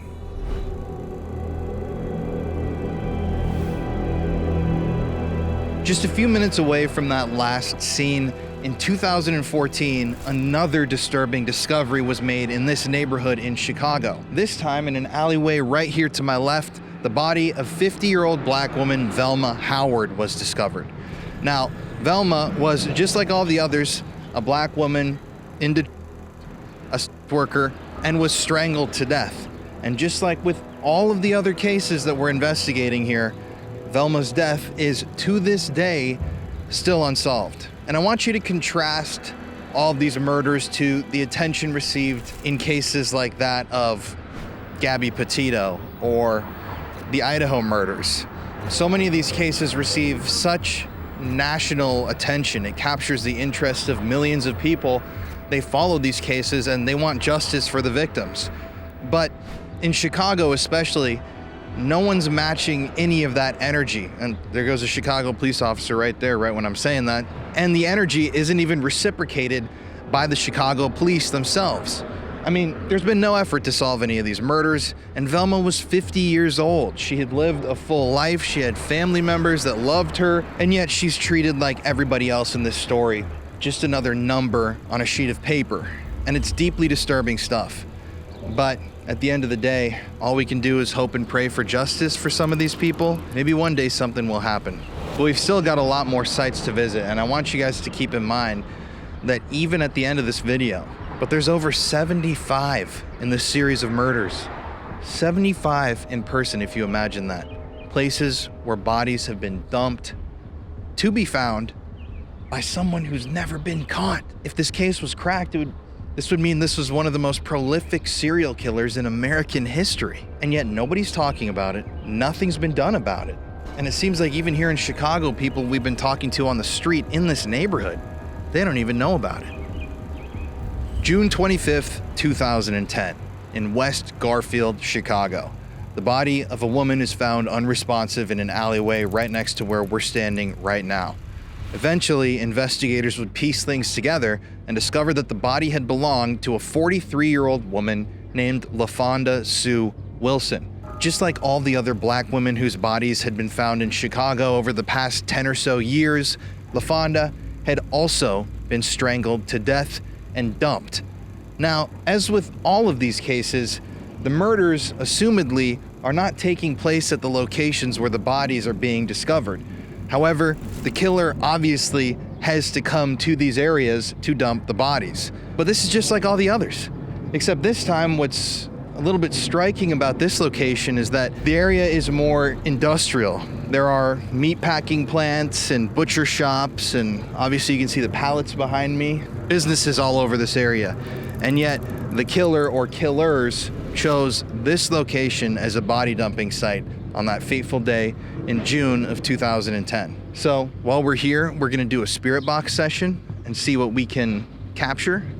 Based on our last session, we got information that the killer may have been 45, white, and had other attributes. So let's just ask. On June 25th, 2010, a black woman's body was found here. Does anybody in this area remember seeing that? If you're a spirit or an energy, we can see you. It's been tried.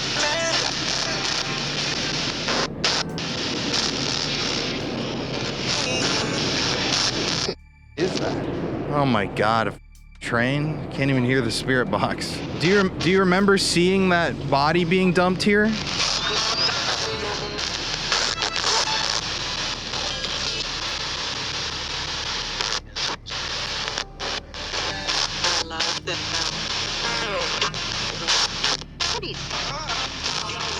Do you remember the woman? Her name was LaFonda Sue Wilson.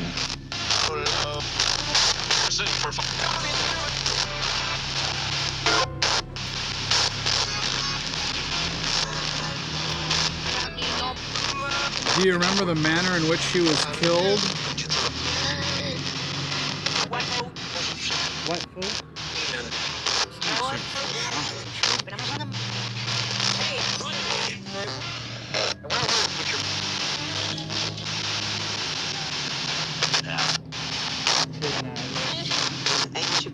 Can you tell us why the killer chose this spot?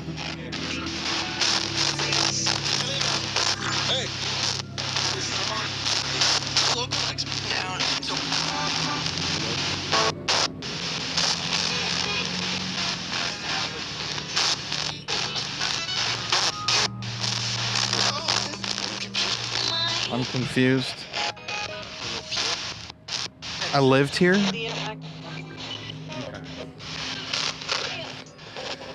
If you remember the man who came and dumped the body in this area, can you please just try to list off anything you remember about him? His height, his weight, his hair color, eye color, anything you remember about seeing him.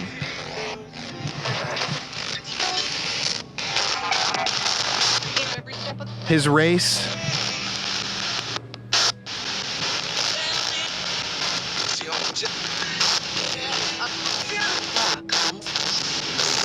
Guns or something?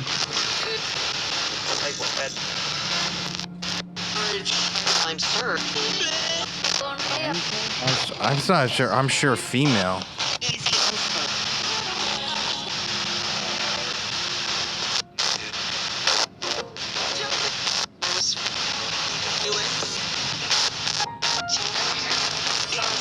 Was he tall?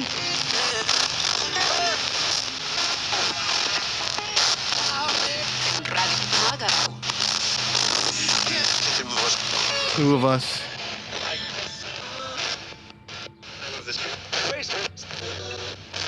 What color hair did he have?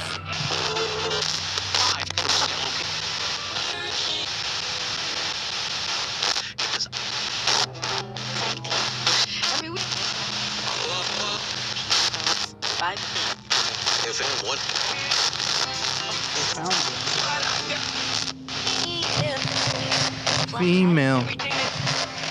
How old was the guy that killed her?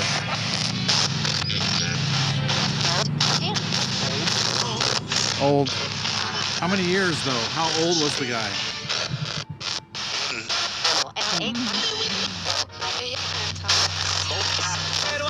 I thought I heard 45. Me too. Can you say that one more time?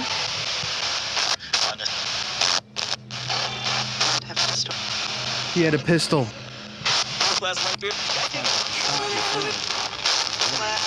Maybe he threatened this person and abducted them with a pistol.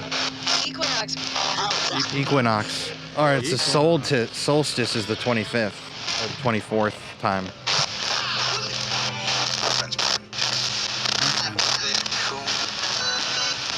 Was the killer white, black, or another race?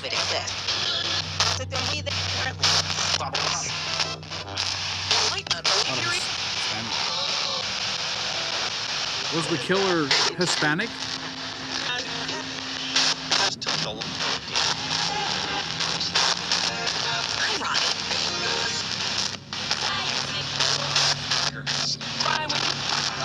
Were they white or black?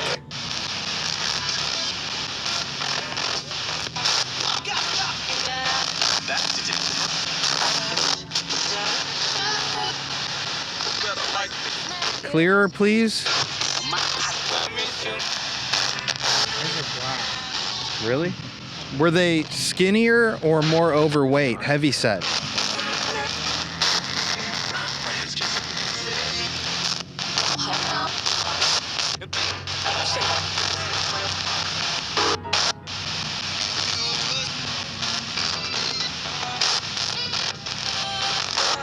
Can you tell us anything about them?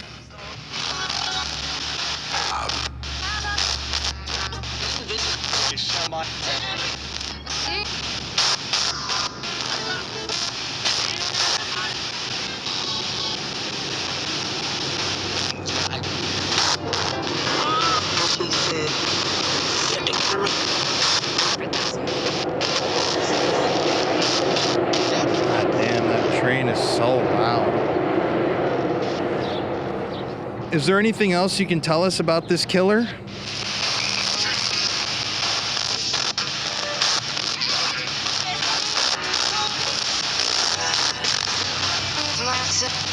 Glasses.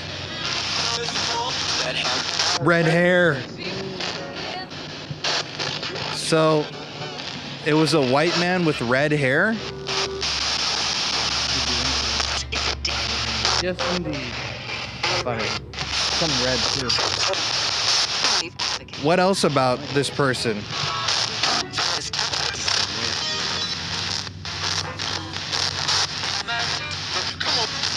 Was he in a car or a truck? They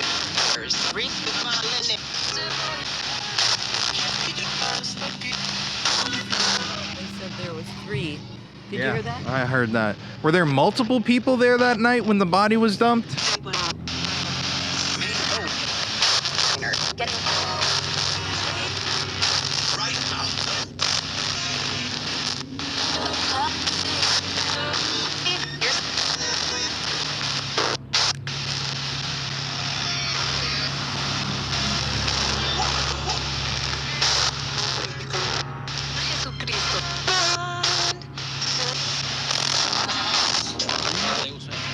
Blind? We're gonna get going, but is there anything else you can tell us about the person or people that dumped that body, LaFonda's body here? Are they from Chicago? He or them? Are they from Chicago? Or is he from Chicago?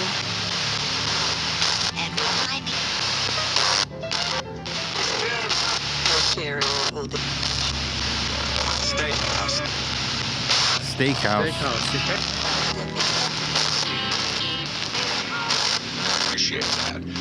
Appreciate that. Yeah, either that or that. I heard both. Is the killer or killers from Chicago?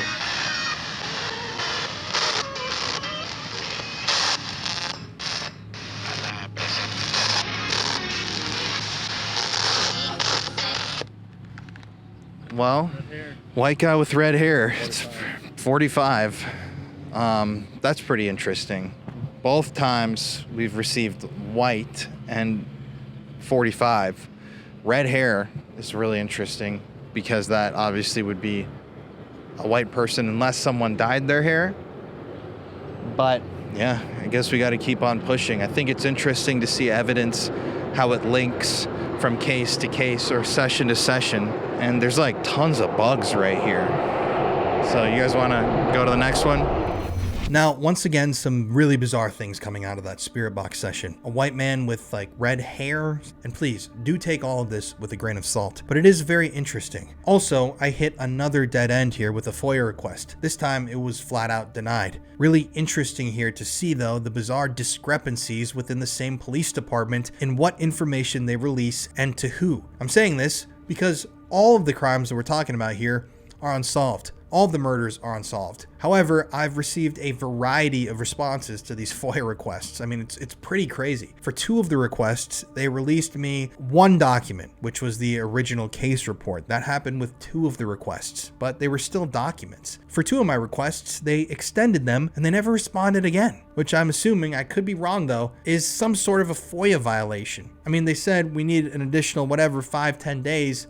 It's been like 25, almost 30 days, and I haven't gotten a single response. Then on top of that, for the other responses, they simply stated that they could release no information because it was an active case. So why could they release information on the other active cases that they actually said were active in the denial letter, but not these cases? Why couldn't they release the case incident reports for these cases? And like I said before, I truly don't believe that any of these are legitimately active cases. They may be active on paper, like it says active, never closed, whatever, in a filing cabinet, but I don't believe that there are actually CPD detectives that are out there every day, every week, actively investigating and following up on these leads. If they actually were, if some of these cases were indeed active to the point where they felt it was dangerous to disclose this information, then wouldn't you imagine that at least 1 of the 51 cases would have been solved by now? Or a single suspect in at least 1 of the murders might have been arrested or brought in for questioning? I don't know. Those are just my thoughts. Let me know your thoughts in the comments below. But you can't deny the weirdness in the variety of responses from the Chicago Police Department when requesting information on this stuff. And yeah, here's the wording from their letter. They said, quote, "Your request was reviewed by CPD. CPD has this as an open investigation. Therefore, it is determined that your request is denied at this time." End quote. And they give their reasoning, but yeah, I think it's weird that for some of these open investigations, they provided some information. For others, they flat out denied any information from being released. And for at least 1 FOIA request, they told me that they have no information. Remember, they told me that they didn't even have a document or any documentation that this murder victim had actually been murdered. This goes, in my mind, to show just how scattered and uncoordinated this entire investigation is and was. We still had a few more locations to visit though.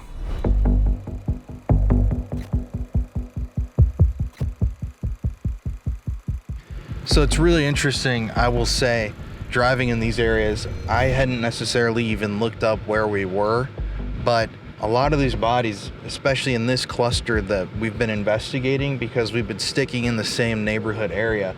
We've been in West and East Garfield in Chicago, an area that has some of the highest crime rates in the city. If you look up any list of the most dangerous neighborhoods in Chicago, you have Englewood, which is the serial killer's playground where we're going to be doing our next video here in Chicago, and then East and West Garfield Park, which is where we've been all afternoon. And it's crazy, like I just told you guys that that's where, we've been all afternoon, and everyone's kind of shocked because, you imagine the most dangerous neighborhood would be kind of more run down, and it would seem a lot scarier, especially because Chicago has a reputation of violence. But it just looks nice. It looks like kind of like an average, just big city neighborhood. But if you just look in the news, this area in this neighborhood has so many murders. It's hard to fathom, and it makes sense that this would be one of those areas where a serial killer would dump bodies.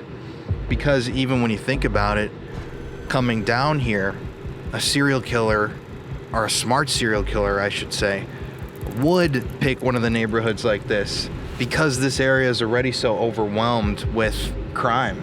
The authorities that are specifically assigned to this portion of Chicago, just going off of the crime rates, are probably already overworked to a degree.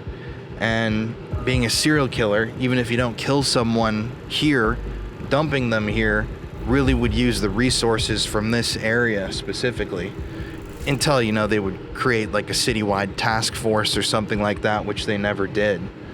But I don't know. It just goes to show, I mean, look at this abandoned. It's kind of crazy. You see that? Mm-hmm. Yeah. If you're smart and you're pulling this stuff off, it's a perfect place to dump a body.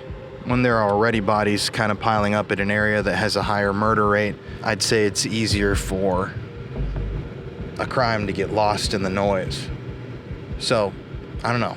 It goes to show that, in my opinion, whoever we are dealing with here is pretty highly intelligent, and they understand, obviously, how to get away with murder. I mean, the lack of DNA evidence, the lack of any evidence really at all. I mean, how, even in the modern day, do you possibly get away with killing upwards of, you know, some people claim over 70, mainly the number is somewhere around 50 women, and you're never even a suspect? Like, they have no suspects, at least officially on the record.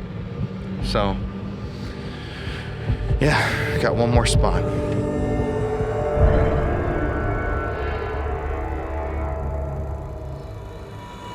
Hey everybody, thank you for watching today's episode of the Paranormal Files. As you know, every single week here on the channel, we give away a gift bag to one lucky viewer of the show. We're so appreciative of everybody that shows up every week, and we love to give back to y'all. So to enter the giveaway for the gift bag, all you have to do is like today's video, make sure you hit the like button on the video, and leave me a comment saying unsolved in the comments section of the video. I'm gonna give y'all 10 seconds to do this now. 10, 9, 8, 7, 6, 5, 4, 3, 2, 1. Thank you guys for doing that. Thank you to everybody who's commented. I love hearing from everybody. We have literally the best spooky family on YouTube. You guys are all amazing. Y'all are all like family to my family and I. We can't thank you enough for watching and for joining us on this journey for the past 10 years. Anyways, y'all, we're gonna get back to the video. It gets so crazy. And yeah, thanks for watching and stay spooky. November 5th, 2004. It was right here behind the former Wood Brothers steel stamping facility where the body of 18-year-old black girl Makalava Williams was discovered. Now, in this entire spree, Makalava is known as the youngest victim. She was just 18 years old.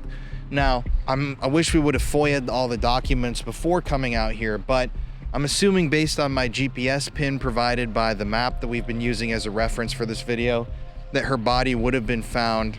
It says that it was found outdoors in a vacant lot type area, so I'm assuming it's here because the steel stamping facility, I'm assuming, is this building, is now closed. Creepy enough, if you come over here, you can see pretty clearly dead end, no exit, dead end, which is very relevant to the story that we're telling right now. But we're gonna do our spirit box back here in the shade. So this is our final stop today. I don't know exactly how many people or how many sites we've visited, but as you can see, Chicago clearly has a problem that nobody is addressing. And it's a bit infuriating when you do all these stories all the time about these murder sprees. And even if they aren't connected to 1, 2, 3 perpetrators, even if all of these murders are not connected to each other, it's just hard to believe that there are so many women whose murders were never solved. And you'd imagine that they would want to put some sort of emphasis on these murders to try and solve them, but that just is not happening. And it's never happened, actually. It's pretty wild to think that over 70 murders of women have gone unsolved here, young women and old women. It's just crazy. We have a weed whacker trimming this portion of the weeds right next to us right now. But let's do the spirit box. So to whoever's in this area, any spirits or energies, we just want to figure out what happened to the 18-year-old girl whose body was discovered here back in 2004. I don't know if any of you who are here, maybe somebody from the factory, this old building, can come over and try to speak with us, but we want to know details about what happened. So to whoever's here, can you give us any clue or information about the man or men that dumped that body out here?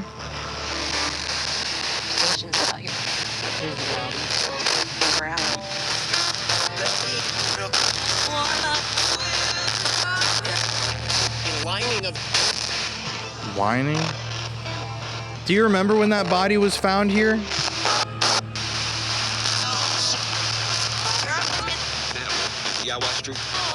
Yeah, that's true. A lot in the summer. So, who dumped the body? Was it a male, a female? Were they white, black? Can you give us some description of them?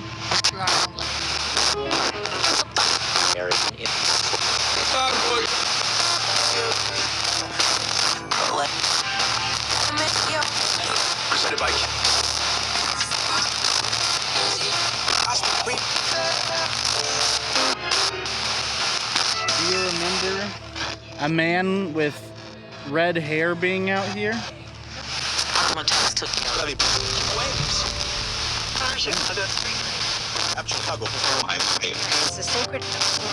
This is sacred. Do you remember that red hair?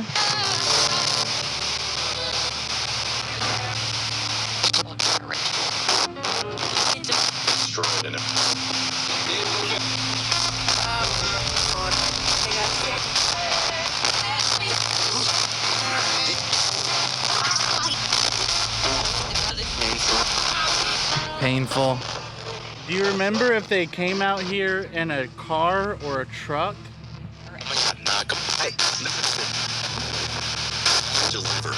Delivered. In what? Car, truck, like he said.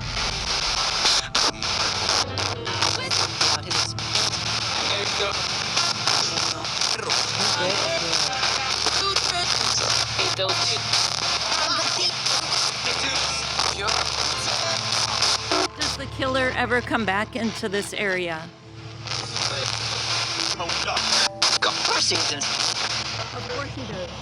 Or 4 seasons. Does he come back like she said?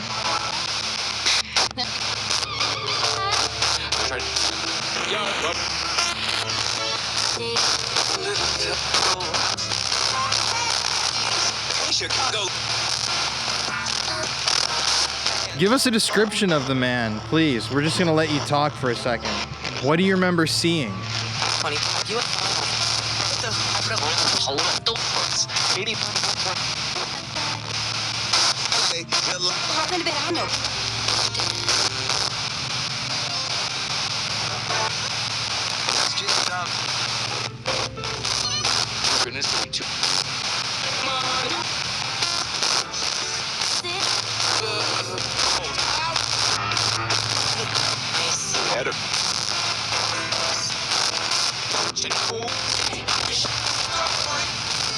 Was the girl picked up in an area close to here?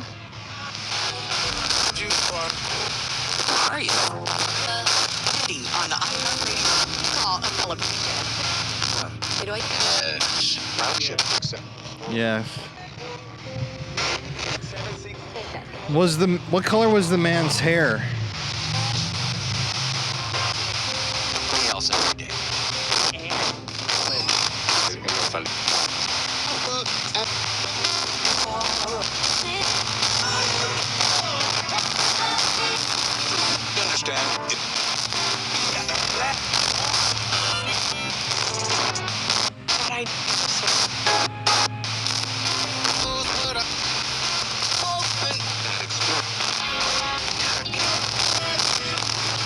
I heard red hair.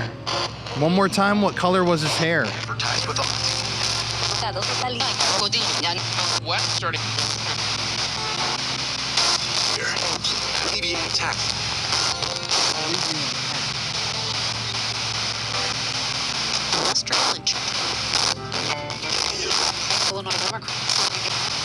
What color was the man? What color was his skin? Can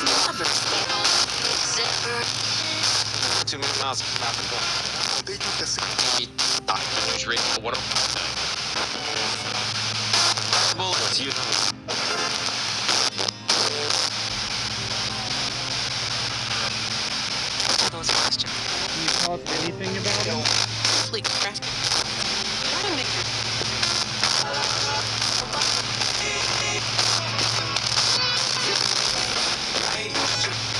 White. Again, tell us more.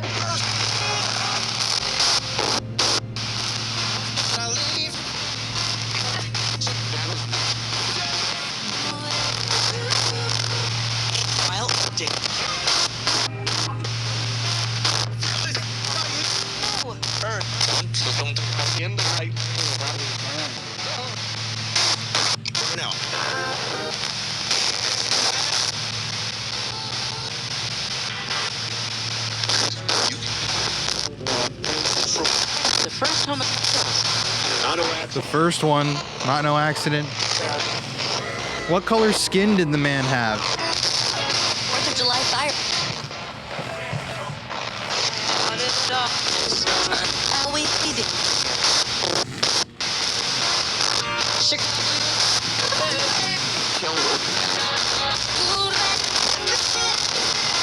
Radio web. One of the five. And fun.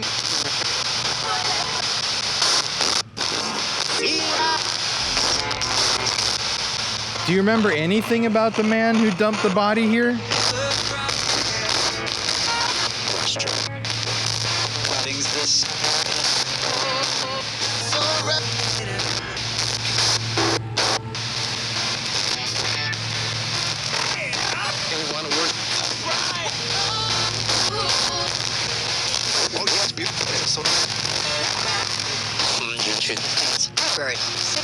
Strawberry.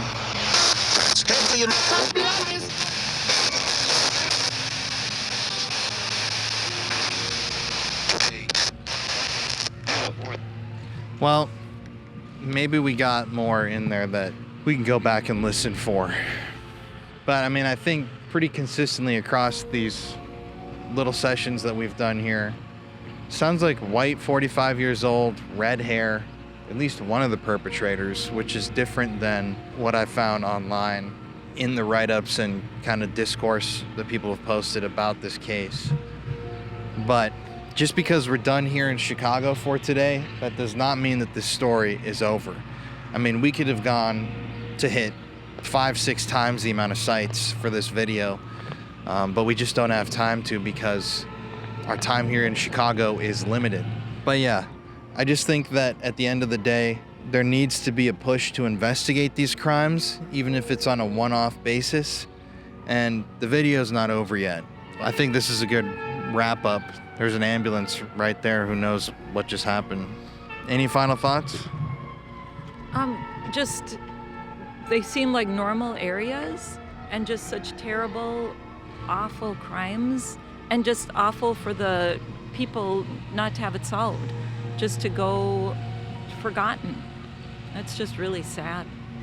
I don't know, it's strange seeing that. I mean, we talked to a couple people and I mean, they thought that these crimes had been solved already. So, I mean, bringing awareness to these cases and letting people know that, I mean, it wasn't so long ago that the last victim was discovered. So, I mean, this guy's probably still walking around and nobody even knows. So, we've got to spread awareness. Kind of eerie just to imagine all these places, bodies, bodies, bodies, and an eerie way to end. Dead end, no exit, dead end. Kind of like this investigation. It's gone nowhere. Once again, I attempted at this point to FOIA any available information about Makalava Williams, but as you can see here, they once again never got back to me. They never even asked for a time extension like they did before with my other request. They never gave me any reasoning as to why it was taking so long. I just simply never heard back, which, like I said, I think that they have like a 5-day window. I mean, I could be wrong, but I believe after doing this so many times, I think that it's like you have to respond within 5 days or you're in violation of FOIA. I can't remember, but certainly they can't not respond for over 30 days. I mean, that was like, what, 33, 34 days ago. And once again, you can see the department seems to be deeply mismanaged on the interior, with the great difference in responses that I received to my FOIA requests. I believe in cases like this one, that this actually could be a violation of those FOIA laws. But yeah, at the end of these investigations, we didn't receive the answers that I was hoping we would. I don't know what I was hoping to receive, but we did get some interesting stuff. I mean, talking about a possible white perpetrator and location details, and I mean, I don't know. The way that I look at it when it comes to these things where we're not trying to contact the spirits of people who actually passed or were deceased, if you imagine all these ancient energies and even people like in Chicago, people have lived in those areas for hundreds of years. A lot of them have spoken English. You know, people have come and gone, things happen. I think that energies are free to wander, and I honestly don't even understand at all anything about what you would call the spirit world or the afterlife. I just know that I've done these investigations. I've received answers that have been incredibly direct, that have told me things, and I've got the experiences that I've needed to validate for myself that the paranormal is real. And at this point, I'm not trying to convince anybody. I'm just documenting our journey. And by doing documentaries like this, we're able to help raise awareness about these crimes and hopefully put flames under people's asses to get them out from behind the desk and on the scene, and, you know, put pressure on authorities to investigate these cases. I mean, my Austin serial killer video last year, the Austin police chief responded days later because someone else had released a documentary too that got, you know, a significant number of views, and they came out publicly and said there is no serial killer, but at least we put enough pressure on them that they actually felt like they needed to respond. And I'd like to think that through that, maybe there was 10 people within the department that saw the video and thought, maybe we should look into this. Maybe there were 2 or 3 people that thought that and actually went on to begin investigating. It's all about raising awareness. And in a case like this, in hell, 51 women from marginalized communities thrown away, not only by, you know, sadly society, but by a police department that callously still doesn't care. I mean, look at the FOIA requests. Obviously, it's mismanaged to high hell. But yeah, we had to leave Chicago with no answers. At the end of the day, as the shadows lengthen over Chicago's forgotten alleyways and vacant lots, where the echoes of 51 unsolved strangulations whisper through the windswept garbage bins and crumbling buildings, one cannot help but question the veil of denial draped by those sworn to protect. The police insist that these are isolated,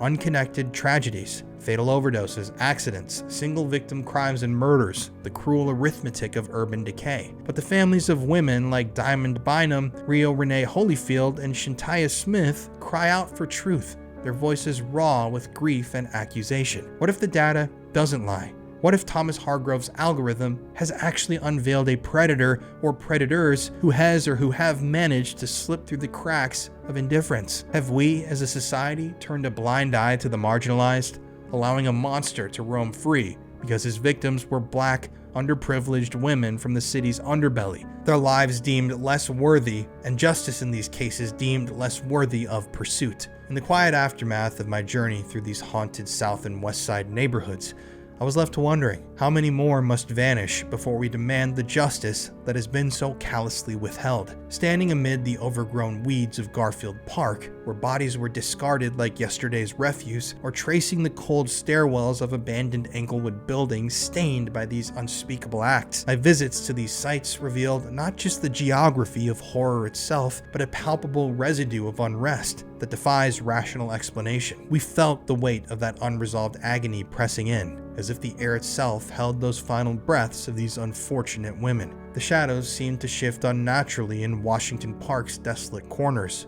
where snowdrifts once concealed frozen forms. And as we lingered at these dump sites, the silence screamed. Why do these places pulse with an energy that technology can detect, but justice can't seem to touch? In the end, as the city lights flicker on like indifferent stars amidst the glitz and glamour of one of America's largest cities, the ghost of the Chicago Strangler, real or not, leaves us all ensnared in a web of doubt and dread. Whether one man or a syndicate of shadows, the pattern persists, a haunting testament to systemic failures that have allowed evil to thrive unchecked in American society for far too long. Families still to this day wait in vain for closure, their loved ones reduced to statistics in a file drawer, while the killer, if he exists, still walks amongst us, his hands unstained by accountability, free to kill again. What will it take for you, the viewer, to confront this darkness, to question the denials, to amplify the silenced voices? And in a city of millions,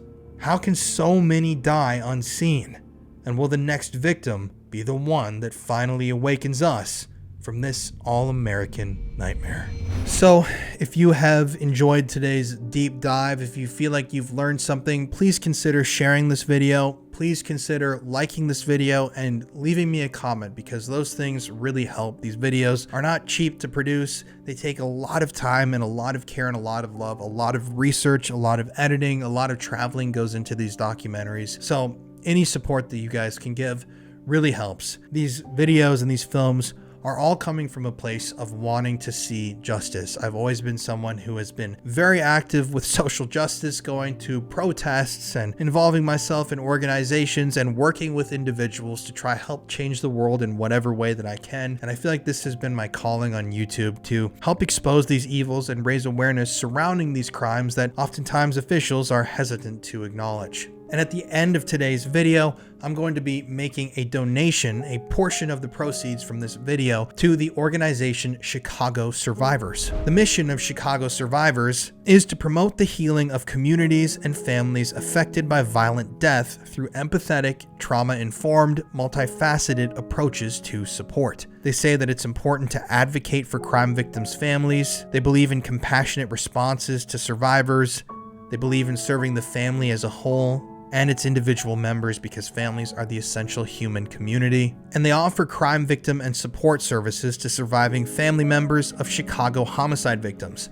Their services are free, voluntary, and open to all. You can read about them online. I'm going to post a link to that organization if you guys would like to donate as well. They have an incredible mission that is very, very close to the video topic that we've been discussing today. Anyways, you guys, thank you for joining me on this dark journey. We will be back next week with another episode of the Paranormal Files. I hope you all have a blessed, incredible evening and rest of your week. I love each and every one of you so much. Thank you for tuning in. Catch y'all on the next one, and stay spooky.